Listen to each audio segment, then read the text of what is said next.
నేను మొదటిసారి down town లో చూసింది. ఏంటి చూడు, ఆ అందంతో మగవాళ్ళ మనసులు దోచుకోవడానికే పుట్టినట్టుంది. ఒకసారి చూడండి.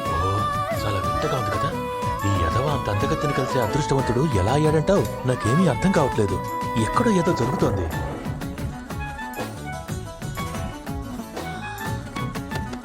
చూడు మిస్ జూన్, నువ్వు వచ్చేసావా?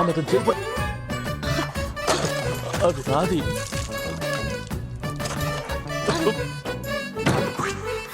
సరదాకైనా ఏ ఆడపిల్లైనా నిన్ను చూస్తుంటే ఉండగల